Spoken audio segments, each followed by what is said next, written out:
Sir, would you like to react to what the president said yesterday? I will quote her. I have a husband. My husband has a mistress. I can hire a gunman for 5,000 pesos to kill the mistress.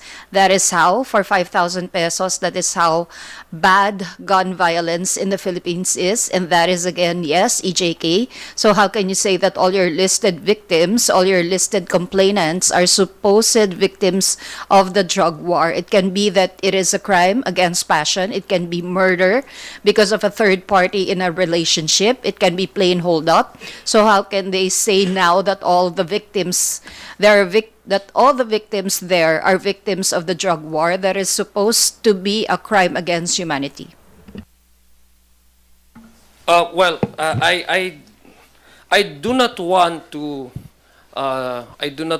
consider or even think that our vice president seems to have a mastery over this kind of issues, no?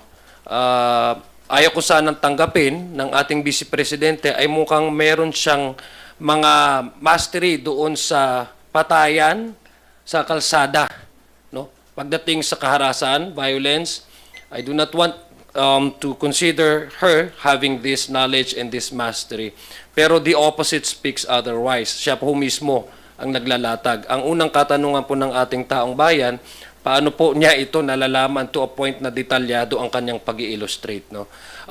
But then again, these cases, this issue on peace and order, talagang ano po yan, talagang meron po talagang legitimacy yan.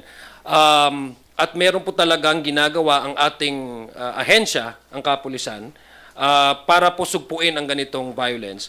But, you know, coming from the Vice President herself, hindi ho maalis sa taong bayan ang kanilang katanungan, no?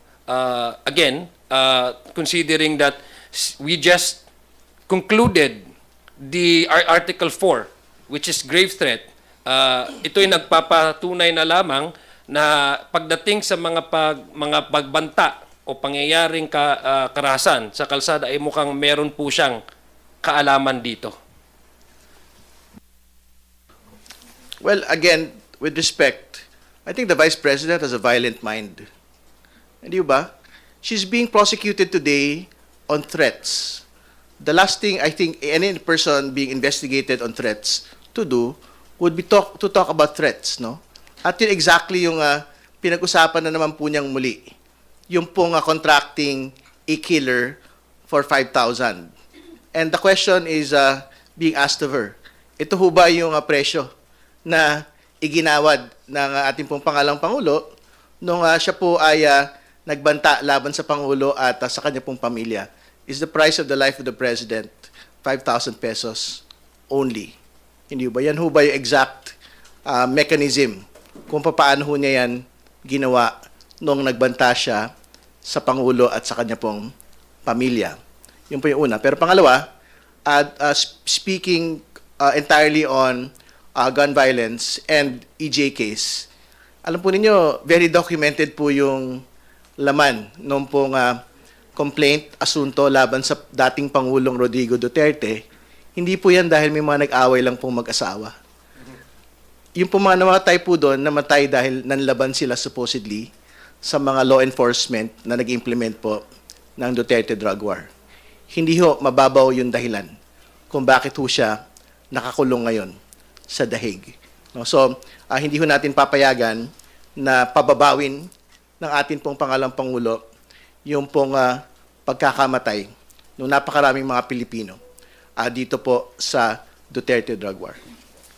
Dagdag ko lang po, if she's really that confident about the information that she has, na 5,000 yung ibinibigay doon sa mga hitman, at the very least, the people expect her to share this information to our local investigative agencies or the police at the very least.